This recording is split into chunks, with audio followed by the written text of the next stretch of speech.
Sir ఈస్టర్న్లో ప్రధానంగా మనకి Uppal, LB Nagar, Nagole, Hayath Nagar and Pocharam. So ఈ లొకేషన్స్లో అంటే మన వెస్ట్తో పోల్చుకుంటే రేట్లు అంటే వేరియేషన్ ఎంత ఉంది సార్?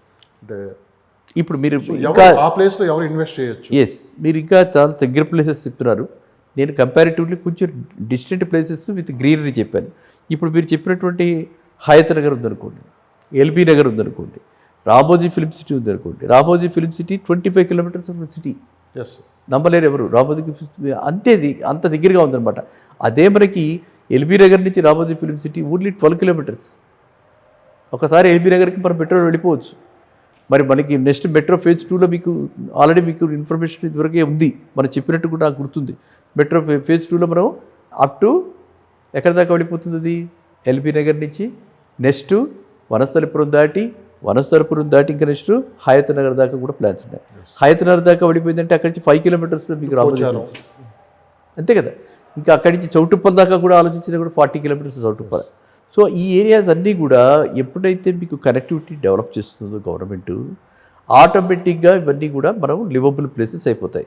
మీరు ఇన్వెస్ట్ చేయాలి అనుకుంటున్నారు, భారం తక్కువ పెట్టుకోవాలని చెప్తున్నాను. ప్రతిసారి నేను ఏం చెప్తానంటే ఎనీథింగ్ అండ్ ఎవ్రీథింగ్ మనం సంతోషంగా ఉండటానికి, ఈ ఆస్తులు కూడా మనం సంతోషంగా ఉండటానికి.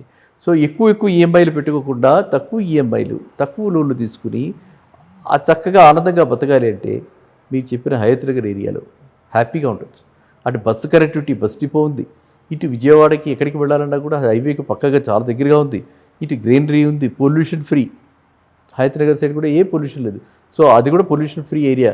సో చక్కగా ఉండొచ్చు అక్కడ. అదేవిధంగా ఇటువైపు వచ్చారు మీరు ఉప్పల వైపే మనకి కొంచెం కాస్ట్ ఎక్కువైపోయింది. ఓకే, సామాన్య మానవుడికి ఉప్పల వైపు ఇప్పుడు కూడా కాస్ట్ పెరిగిపోయింది. కాబట్టి ఉప్పల వైపు నుంచి కొంచెం దూరం వెళ్ళి. ఉప్పల్లో కాస్ట్ పెరిగిందని మీరు అంటున్నారు. గత 4-5 సంవత్సరాల నుంచి ఉప్పల్లో ఈ డిమాండ్ పెరిగిందని చెప్పి కూడా వినిపిస్తున్నమాట.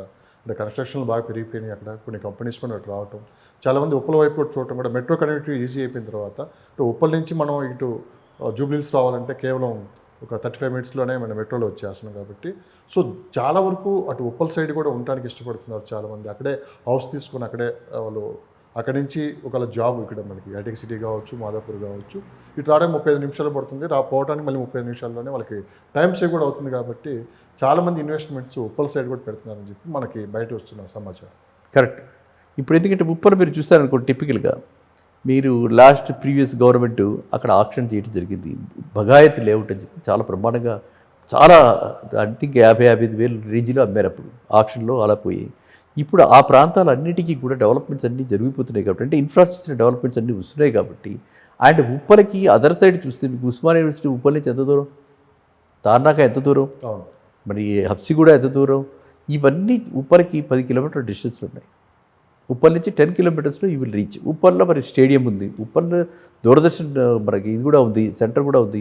సో ఇటువైపుకి అలా రామతపూర్ నుంచి వచ్చేస్తే మీకు సిటీలోకి ఇంకో దారి ఉంది. ఫిలిం నగర్ మన అది ఫీవర్ హాస్పిటల్ అవన్నీ కూడా అక్కడికి చాలా దగ్గరలో వస్తాయి. కానీ వెస్ట్ సైడ్ ఉన్నవాళ్ళు ఈస్ట్కి వెళ్ళడానికి ఇష్టపడుతున్నారు అంటే ఇది వెస్ట్ సైడ్ ఉన్నవాడు ఈస్ట్ సైడ్ ఎందుకు వెళ్ళాలి? ఫస్ట్ థింగ్ ఏంటంటే వెస్ట్ సైడ్ ఎందుకున్నారు వీళ్ళు? మనం సెపరేట్ చెప్పుకుంటూ ఉంటాం. ఏంటంటే వెస్ట్ సైడ్ ఉండడానికి కంపల్షన్స్ ఉన్నాయి. వీళ్ళ పిల్లలు ఏదో సాఫ్ట్వేర్ కంపెనీలో చేస్తున్నారు, ఆ కంపెనీ ఇక్కడే ఉంది. వాక్ టు వర్క్ లేకపోతే వర్క్ ఫ్రమ్ హోమ్ ఏం చేసినా సరే వాళ్ళు దగ్గరగా ఉండాలి. వీళ్ళంత దగ్గరగా ఉంటే వర్క్ ప్లేస్కి వాళ్ళు తొందరగా ఇంటికి రావచ్చని. మనం ఇప్పుడు చెప్తున్నది ఏంటి? అన్ని వైపులా డెవలప్మెంట్ జరగాలి. కేంద్రీకరణ కాకుండా విస్తీకరణం కావాలి. ఏది డెవలప్మెంట్? ఏవైతే కంపెనీలు ఐటీ జోన్లు, ఐటీ సెజ్లు ఇవి వస్తున్నాయో అవి అన్ని వైపులా వస్తే అప్పుడు ఈ విధంగా మైగ్రేషన్ ఉంటుంది కదా.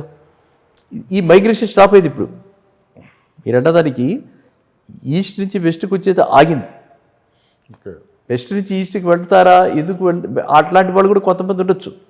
ఇప్పుడు అటువైపు మనకి ఇంట్రెస్ట్ డెవలప్ అయినప్పుడు కొన్ని కంపెనీలు అటువైపే ఉన్నాయి. ఇప్పుడు మనకి జీఈ లాంటి కంపెనీలు ఉప్పల వైపు ఉన్నాయి. సో వాళ్ళు అటువైపు వెళ్తారు. లేకపోతే ఇన్ఫోసిస్ పోచారం ఉంది, అక్కడ వర్క్ చేస్తున్న వాళ్ళు ఉన్నారు, వాళ్ళు అటువైపు వెళ్తారు, వాళ్ళు అక్కడ కొనుక్కుంటుంటారు. ఇప్పుడు రాబోయే డెవలప్మెంట్స్ అన్నీ కూడా ఏవైతే డెవలప్మెంట్స్ అంటే ఈవెన్ కమర్షియల్ బిల్డింగ్స్ కూడా ఉప్పల చుట్టూ వస్తున్నాయి బాగా. అంటే ఉప్పల్ అన్నది ఒక సెంట్రల్ పాయింట్. ఇప్పుడు ఎటువైపు వెస్ట్ సైడ్ ఏది సెంట్రల్ పాయింట్? ఒకప్పుడు మన హైటెక్ సిటీ ఉంటుంది, సైబర్ టవర్స్, ఇప్పుడు ఫైనాన్షియల్ డిస్ట్రిక్ట్ కోకాపేట.